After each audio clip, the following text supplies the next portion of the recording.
Welcome to the Podfather podcast. You can find other episodes on podfather.me. You scan the QR code, you'll find my 6 podcasts. I'll go to roycon.com. And if you're interested in a virtual assistant, go to va.world. If you're an expert, coach, or thought leader, you already know your knowledge is valuable, like most podcasters, because a lot of the time I'm trying to help the podcast, which I think will be a good one. But turning that expertise into an online course that's both profitable and effective, that's a different thing. So my guest helps experts build online courses that sell and transform. She's a best-selling author and a keynote speaker from Florida in the USA. Please welcome Dr. Carrie Rose. Hi, Roy. Thanks so much for having me on. Yeah, no problem. And looking forward to this because, I know that a lot of people aspire to have courses or they create courses and then there's crickets and everything. But let's get to know Carrie a bit more first before we delve into that. You might kind of tell us a little bit about your career. Oh, it's been fun. What I do now is most definitely linked to my childhood, even going further back. I had selective mutism for about 6 years of my life. I saw something I shouldn't see, and I ended up just imagine the quietest person you've ever met, like times 10, right? Or maybe times 100, like quieter than the wall. Okay. And so I had selective mutism, so I barely spoke. And then I'm also dyslexic. And so I started 5th grade not knowing how to read. And I had one teacher take me from that to the highest standardized test score that school had seen in 1 year's time. And what she taught me was the power of impact that we could get to create with another human when we both care and we know the right strategies to use.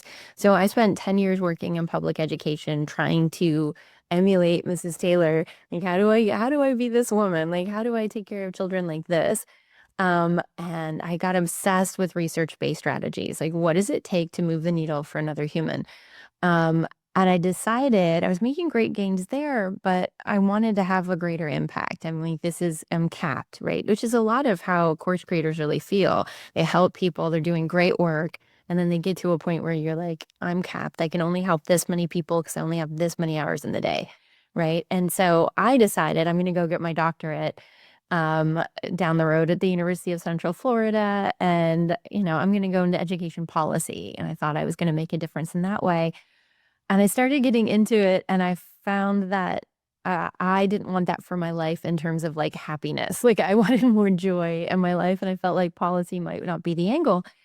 And so I'm sitting at a World of Beer one night, kind of like a pub, right? And I'm sitting there and trying to like figure out the next step. And in walk 3 internet marketers. And there's an SEO joke in there somewhere, but they introduced me to affiliate marketing and online marketing, and which you'd think I would have known. This is like not that many years ago. This is 2012, but it was a whole different world to me. And so I started taking online courses and online programs. And what I found was, we're making some mistakes inside of these programs that we're making in the worst classrooms on the worst days, right? And so I decided I wanted to change that. So I came up with a process based on over 500 research studies on how the human brain connects to content. So using what I learned from Mrs. Taylor's impact. And as a result of using that process with our clients, we've gotten clients up to 97% course completion rates when the industry average is 3 to 5%. So just based on, how people learn, right? And what are the psychological and the education triggers that are really going to cause that kind of an impact. That's fascinating. And it's amazing how a teacher can actually change your life, because I went in history being the worst in the class to a different teacher to being the best in the class. And just Yeah. even the training as well, like with the Polish, I do things totally different and it just resonates with people. So I suppose, like, I know you have a book on this as well. The book is on the online courses. So, but like, to get that type of retention, because a lot of times people, I suppose, they have a skill set, they record it, and they put it in the kind of format that they think is right. So I suppose let's look, if we could discuss what the typical person does that's wrong, and then look at how we can correct that. Yes, absolutely. So we're not going to talk about the atypical. There'll always be some anomalies that are just in it, like they just want to make money. That's the only reason that's what they're going for, right? And that I am all for this and that. I want to help people and make money same time, right? If you're not making money, you're not helping people. But like, let's put the just in it for the dollar to the side, or whichever wherever you're at in the world, right? So if we're looking at the people that care, a lot of times, most course creators that I've found have like huge hearts. They're trying to make an actual difference. They were thinking to themselves, I have something in me. This made a difference for me. And if I taught these other people, it would make a huge difference for them. Right. And so when they approach it, they're like, what did I need to do to become me? What are all the different things that I went through? What are all the different things that I need? What do they need to become me? And the fact of it is that nobody actually wants to be you but you, and maybe even sometimes not that, right? So like, it's not about them becoming you or them knowing everything that you know. Like, I'm a walking internet movie database. If you want to know like every movie that Kevin Bacon's been in, we could talk that through. But for the purpose of what your listeners are here for today, that doesn't matter. And when I say it like that, that's really clear, right? Like, of course they don't want to talk about Kevin Bacon. I mean, maybe they do, but that's not what they're here for, right? But when we sit down to make online programs, you get a lot of extras inside of these programs. So if you think about it, those of you that are listening, how many of you been inside of an online course that was 25 hours long, right? We've all had those experiences. You register and you're like, wait a second, what? Why did they say there's 67 videos inside this program? Why do I want to watch 67 videos? But when we're creating our online courses, what are we doing? We're trying to add more value, right? And nobody really has that nailed, what that means, right? Like, we've seen the value stack, right? And all the webinar closings. And it's like, okay, if you buy my program, you're going to get this program at this dollar price, this program at this dollar price, this program at this dollar price. And now it's like $697, right?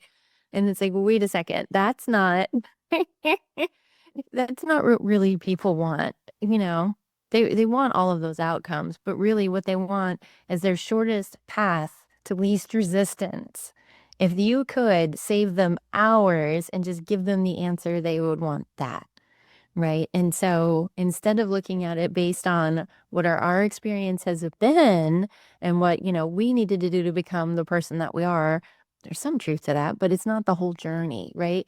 We need to really focus in on who our customer avatar is, and then what kind of the success path can we create for them, right?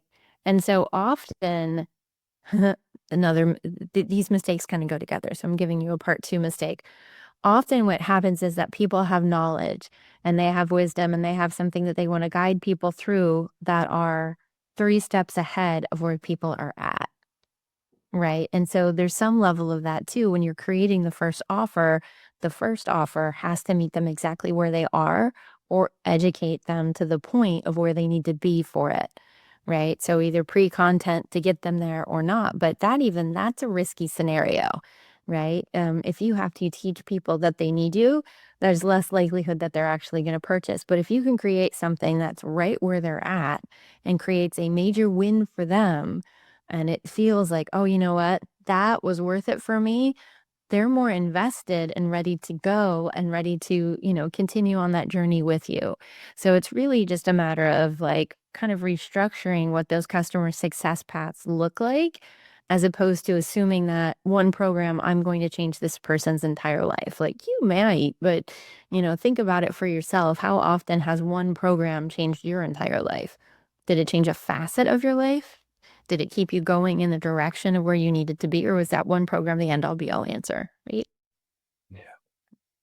And because sometimes people, they kind of fear giving the information to get them in the door, because it can kind of go back in them as well. But it's like the person mightn't like the style. So then when they see, I suppose, getting them to the first level or giving them a win, then people, there's a lot that might have benefited from the thing. Is there any kind of way to overcome that, or you're just basically what you see is what you get?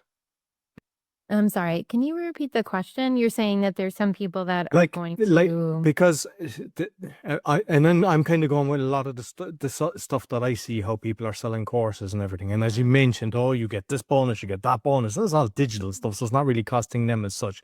But sometimes, like, if they are given, say, a part 3 or kind of like webinar or something to get the person to kind of, oh, that just helped me to a certain level. But then there's other people that kind of go, I don't really like their style, but yet there could be stuff further on that would have benefited them, but they wouldn't realize that because is that just something that there's nothing you can do about? Yeah, I mean, not really. I mean, I think that there are different marketing techniques that could help to that degree. So inside of digital marketer certified training program, inside of their email course, which they no longer actually sell, but inside of their email course, one of the things that they mentioned is creating a calendar. And so when you're creating your calendar for your posts and for your emails, you're really creating your calendar around your offers. Right. And so if you're saying to them, like, oh, well, they would never know that I have this other offer that's 3 times down the road, right? Or 3 steps down the road. Well, that might be in your fourth quarter of the year. Right. So if you spend quarter one on the first offer and you spend quarter two on the next one, right? And so like, Mm. you know, where is it that you are trying to bring them in? Right. And so, and you might be able to test that with your social and test that with your email, but to some degree, it's really how to say this. You, it depends on what you're teaching, and it depends on if you have prerequisites for it. I'd say it that way, because some people that might want that third level, if they needed to go through 1 and 2 in order to be prepared for it, you're gonna have to figure out how to solve for that. Okay, excellent. Yeah. And like people, they go in to get professional recordings, they bring in the sounding, get the sounding, cameraman, the whole lot. And there's other people do a loom with the little thing. There's even some people do it on like Zoom and stuff like that. Does it make a difference as long as the content is good? I'd say yes. I'd say yes. I mean, I think that's the part of like what's the debate is what makes content good, right? And so there's some level of like, do you want to watch it? Right. And so consider that, like, consider if you were like watching a YouTube, how many YouTube training videos have you clicked off of because you couldn't understand because their mic was off or there was too much in the way of background noise, right? So audio is like a primary. That's like the first thing to fix is the audio. But then after that, consider, when you listen to people, why do you listen to them? Right. Like, so what's the level that they need to be at in order for you to listen to them? Right. And so, I think that at one point in time, many years ago, it wouldn't have mattered as much what the professional setup looks like in order to do this. And I think we're in a different place. I think that there's, a point like, okay, we can't all be Alex Hermosi, because not everybody has that kind of production budget to walk around and have, all of that content created at that level all of the time. But, I think one of the things to look at is like do what you can, baby steps in the direction that you want to go in. Kind of like dress for the job that you want. Your presentation matters and people will take you seriously or not based on it. You know, I think it's great to think that they shouldn't. But that's not the world we live in, you know? So it just depends. Yeah. So with, like I see, say, SKOOL and different platforms, they Yeah. have the tick mark, the percentage done and everything. And I think that definitely helps people because they're seeing the progress. But I saw you talking about choice theory, and that's kind of the terrible jump around. And if I'm reading correctly, because you're on about a book that when you're younger, you're reading a book and it's saying, oh, turn to page 48 if you want this, turn to page. Is it something kind of being a bit more creative rather than A, B, C, D, that you just go through the whole steps that works better to get a higher conversion rate?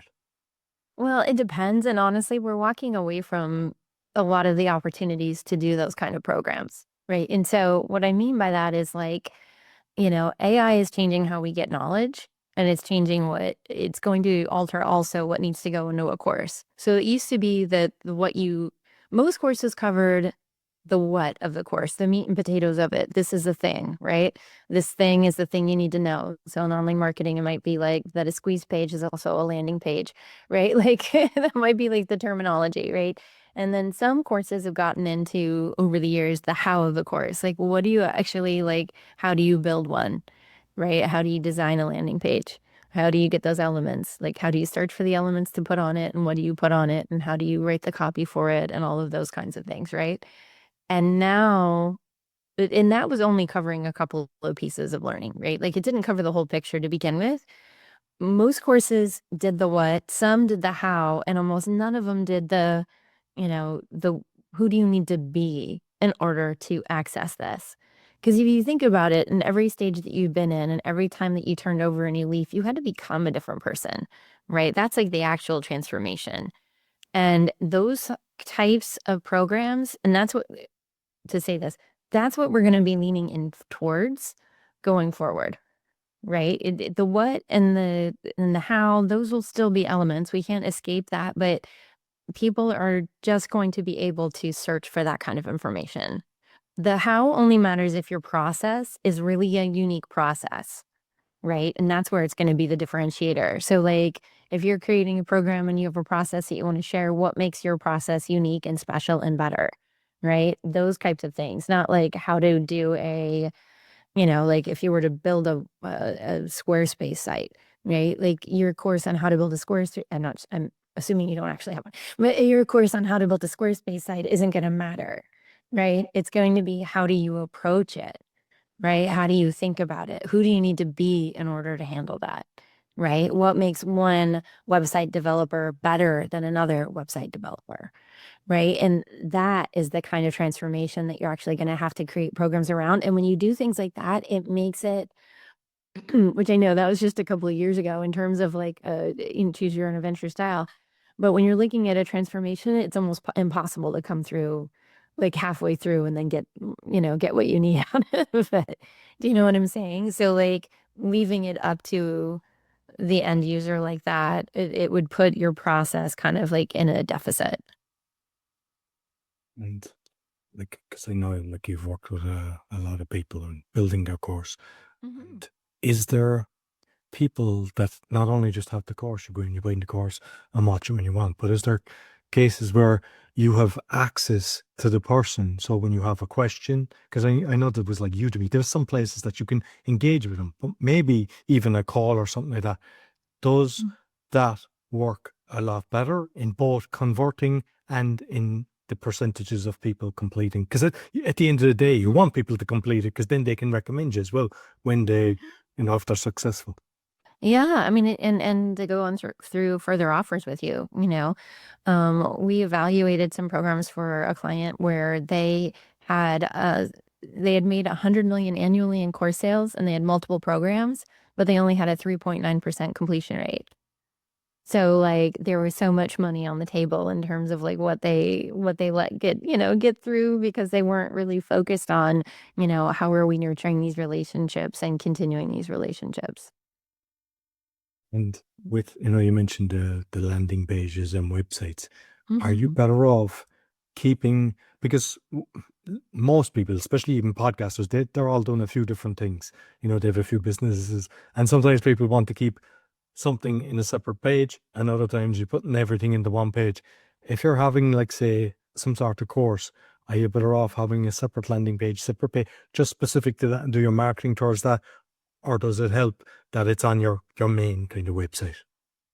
Yeah, I think it's intentional to have a landing page specifically for the program because that's different sales language, right? Than what you're going to find on the website. Like if you look at your actual website, you know, the this is old data, but a few years ago, I'll say it that way, your about page was actually your most looked at page was the about because they wanted to learn about you, right? And so if you're doing that in terms of your course, they're at a different stage, right? They shouldn't be going to the landing page for your course to purchase if they don't know who you are, right? So it's a different kind of offer, but also we're trying to keep them really streamlined in the process towards that conversion. And with marketing then, because you have like Mhm. organic and paid, Mhm. and it's like just from what I've seen is when you turn on the tap, whether it's Google or Facebook, for paid ads, normally your organic disappears. Is that something that you've seen? And you might just touch on what kind of percentage a person should put towards paid marketing. Oh, I'd love to have the answers for you, but honestly, I do not on that one. We don't market like I mean we don't market for clients. So that's at least not in the paid department. So I wouldn't know what's currently going on, and I know a lot of things have changed over the years. So yeah, I usually just defer to Molly Pittman on that one in terms of the paid strategy. She's a good expert to follow for that.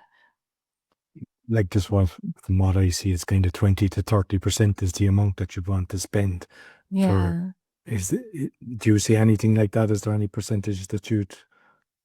In terms of that, no. I mean, I think, yeah, I think everything really you need to be, considering like the whole picture, right? So like just talking about pricing strategies, if you go to, so we have a store over here in the States. I don't know if they have it in Poland, Costco. Do you have that over there? No, but I've heard of it. Okay. Yeah. So yeah, so like it's like a Sam's, and when you go in, they have $5 rotisserie chickens. Now, the $5 rotisserie chicken is in the back of the store. So you literally have to walk to the back of the store to get the rotisserie chicken, but almost everybody does it. And it's a loss lead, right? They're losing money on the rotisserie chicken, but what they're getting you is to walk through the entirety of the store, right? And so when you're looking at marketing decisions, sometimes it makes sense to have a loss lead, and sometimes it makes sense to, it might make sense to take the entirety of the proceeds for one of your starting beginning projects or beginning programs and take that and put that into ads to sell a higher end program. It might make sense to, but all of those things are decisions that you make while like really understanding or either working with a high level marketer that's used to doing ads or really understanding all of your conversion numbers and metrics, which to me would mean already working with somebody that has done ads and then taking that over, right? So in terms of that, like if you're not just straight up um, running to one program. And regarding kind of the pricing then, because Mhm. with, like say Dan Kennedy, Gazer Kennedy, and a lot of these, it was always the seven is the kind of number because, the exact say $10, $100, $1,000, $10,000. And then it became, 97, 47. Does that still work, or are people more kind of, they'd prefer to just get the wrong number?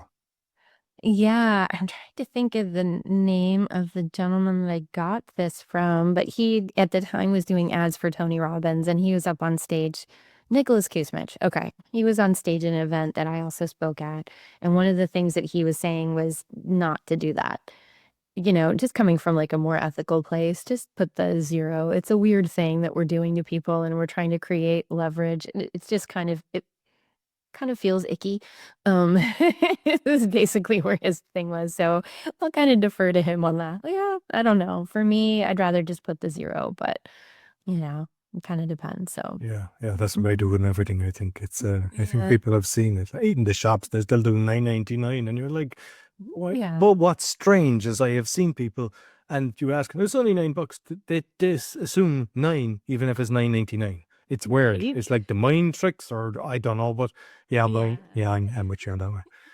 So the other one is like kind of building your list, your email list, and kind of touch on that as well. So you may kind of, I suppose, Mm. give a bit of advice for people because sometimes people they haven't got a list and they haven't started building it. So if we look at Mhm. someone that's deciding, all right, I think I've got a gift that I can share with the world, create a course, but I need to have a list because, as you say, even the email strategy, because you catch them at different points, that's something that comes in. They go, ooh, I need this, but how do we build a list properly? Yeah. Okay. So first of all, I'm going to say this one statistic, 95% of bloggers don't sell, don't make money from it. So when we're looking at that, we're looking at audience creation that doesn't necessarily lead to profit, right? So what I would recommend is while you are building your list, you at least have an offer that you're directing them to, right? So something where even in the point of you're testing an offer, right? And so that could be like, I'm building this coaching program first, or, I'm going to try to sell this coaching program and maybe I'm structuring it as I go, right? And then maybe that becomes my online course later. But whatever you're doing, it's not just the traffic without a direction. So there's that part of it. But in terms of email list growth, a lot of what we've done is creating our own events. And so kind of starting that out, it really started from like podcast interviews like this, or I would be a guest expert on a summit, or I'd be a guest at in a in-person event, right? And so kind of, getting around in that way before actually launching our first event. We did a ton of online summits. We put 30,000 people through our online summits. And the way that we were able to get that kind of list growth from it was primarily actually through corporate sponsors.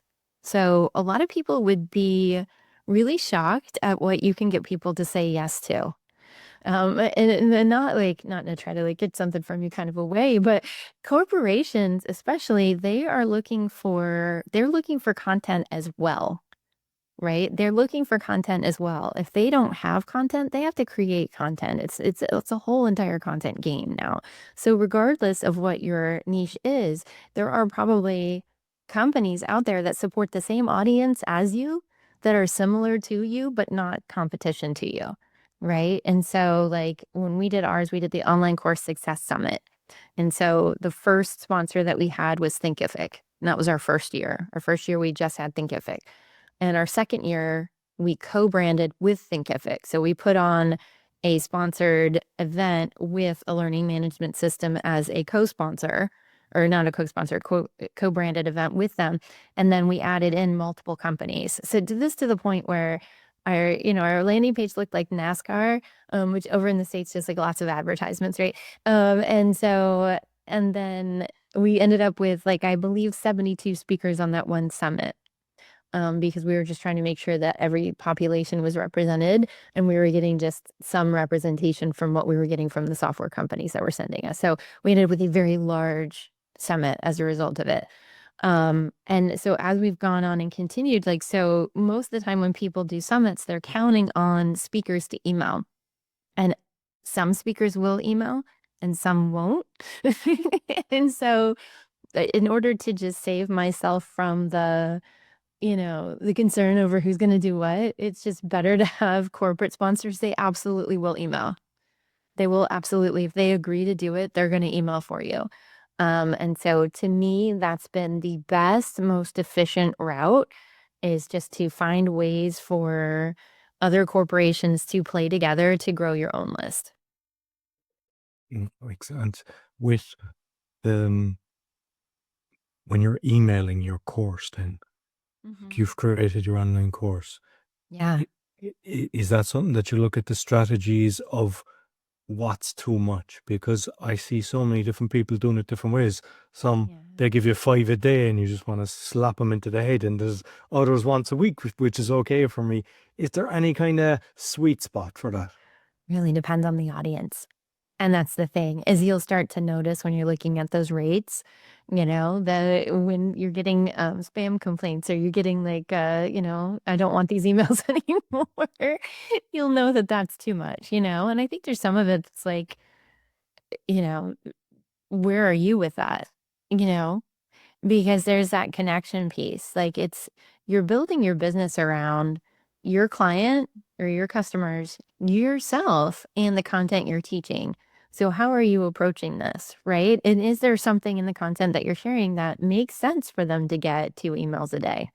I mean, maybe it does. Maybe you're doing a challenge right now, and at the end of this challenge, they're going to be able to do something with their health that's going to feel amazing for them. So they need to participate in this, and you're just wanting to share the love with them and have them as a part of it. You could do that, right? Or even better, you could have them opt into the challenge.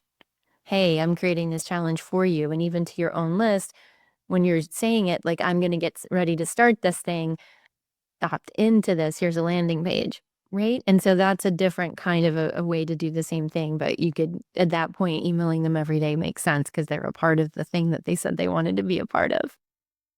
And like when you're creating a course, should you always be thinking of the next step? Like, the first one can be kind of a basic one, and the different levels, because what I've seen is what a lot of people do. They tend to give every bit of knowledge that they have in the course, like kind of as you said at the start, they think that, you should be knowing everything that I know.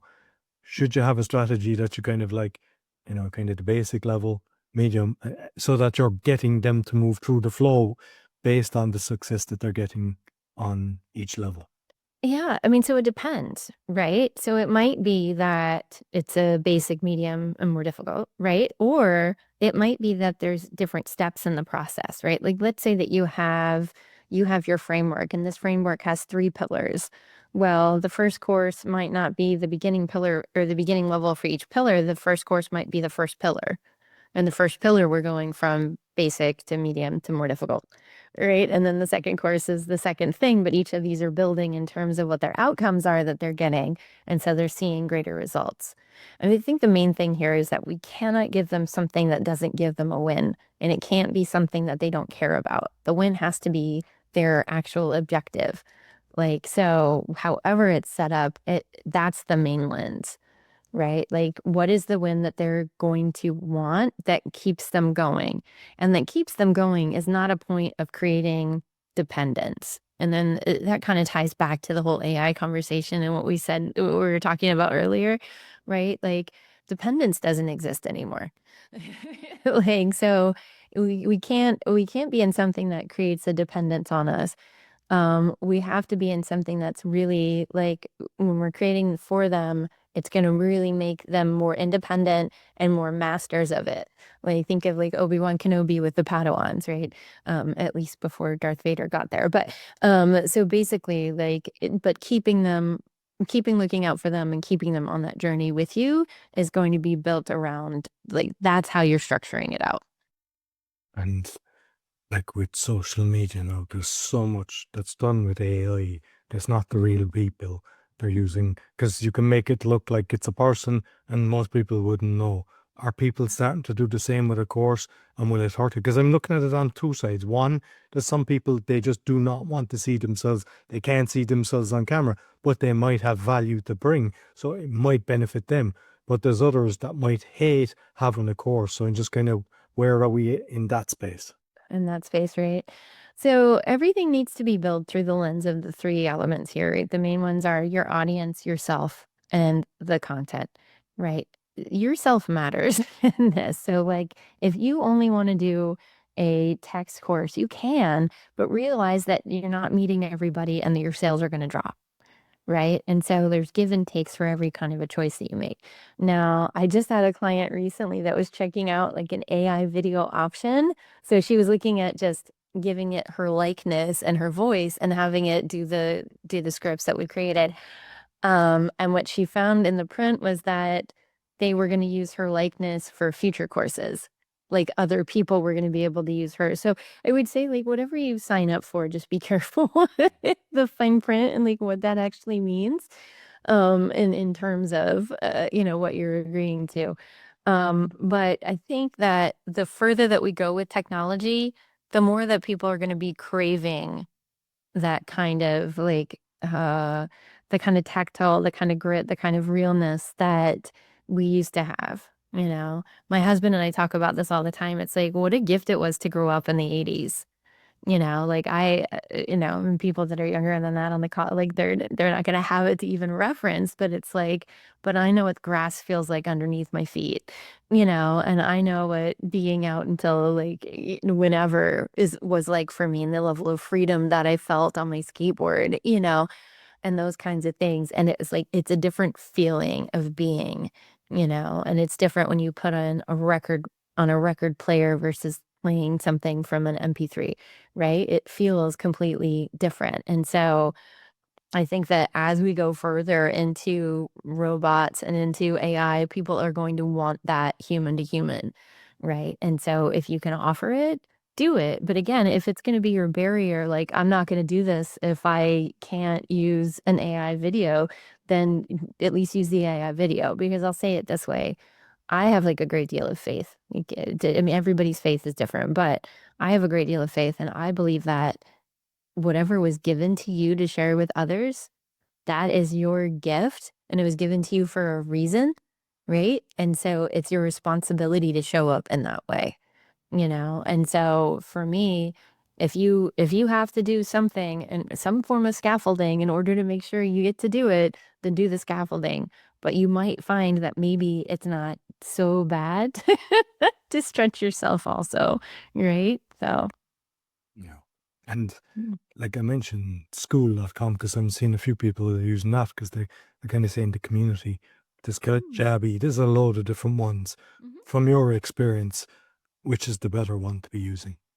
The better platform, Yeah. right? It depends. So for like learning management systems, I love Thinkific. I've been a Thinkific expert for a really long time, but I've been a Thinkific expert because I love the way that the platform works for people. I love the focus on student learning.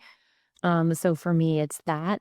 For community aspects, we've used Circle a few times for different events, and we're really impressed with that.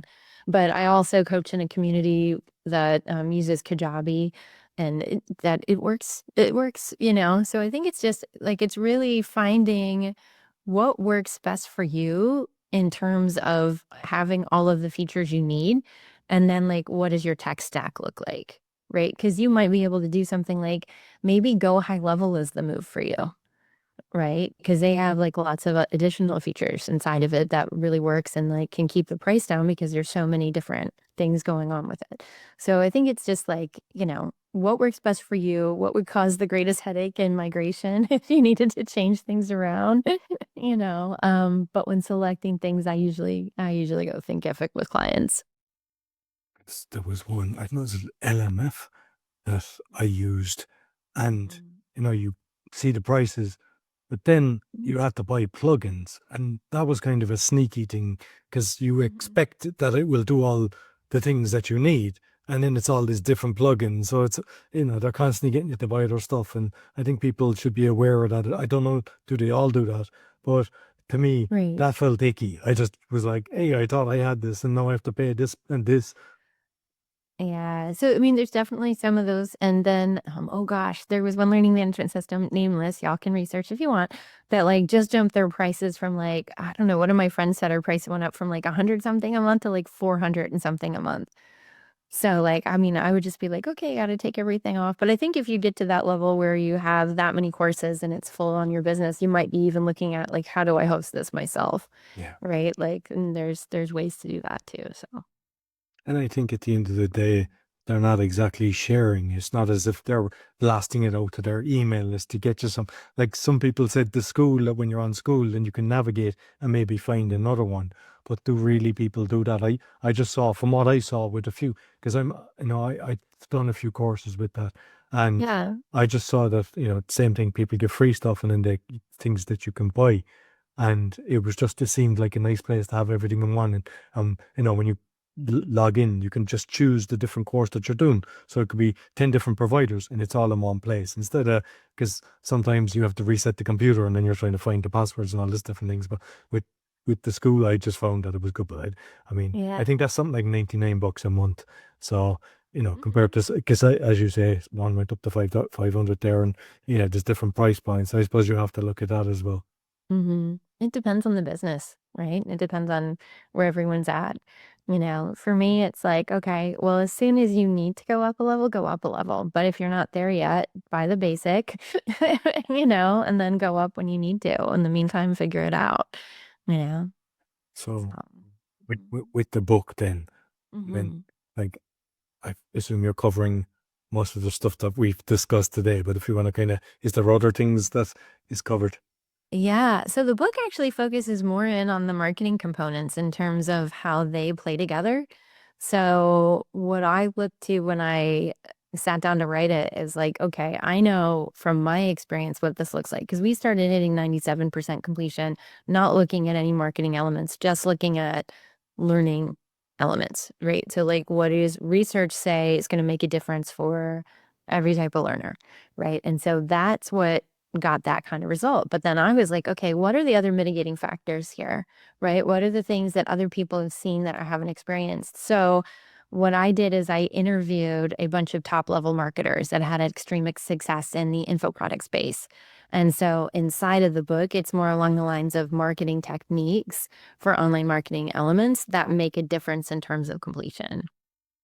No, very interesting, very interesting. Mhm. And just finally with the social media, because we're all trying to promote. There's a million different things, between LinkedIn, Instagram, Facebook, and a million other things. Is there any that you find serves the course content creator better, or it just depending on what you're offering and you just find the audience? The audience is always going to be it. The audience. Like for me right now, I'm loving LinkedIn. I think it's a great place to hang out. Like for me, it's mostly positive interactions and like it's just yes and conversations and how do we lift each other up and make each other better in business. And so for me, that's like where my brain goes. I love that. But like if you're selling different things, like maybe if you have, oh gosh, if you have an app for exercise, right? You're selling your app. Maybe you're selling your app for exercises on TikTok, or maybe it's Instagram. Like maybe those are the better audiences for what you're looking at. So it really is about that, who the person is, where they hang out, and really dialing in that avatar. Because some people, like, for some of your audience, it may not be on any social media platform. Like, it just depends on who it is that you're trying to work with. Yeah, brilliant. Listen, thoroughly enjoyed it. I think you've helped the podcasters that, if they were thinking of this, or even if they had a course, they can kind of think differently to what they were doing. So you might let them know where they can find you. Sure. So you can find me. I'm on LinkedIn a lot. So at Dr. Carrie Rose on LinkedIn. Our website is www.of-course.us, like United States. I'll make sure I put the links button in the audio and the video. Thank you Perfect. very much. Thank you. So that's all for the Podfather. You'll find all our episodes on podfather.me. And as mentioned, you can scan the QR code. You'll find my 6 podcasts or go to roycollin.com. If you're looking for a virtual assistant, go to va.world. We have packages from $99. Sure to give us a thumbs up, 5-star rating, share with your friends. And when you get Carrie's book, make sure you give her a review as well. It all helps. Until next week, take care.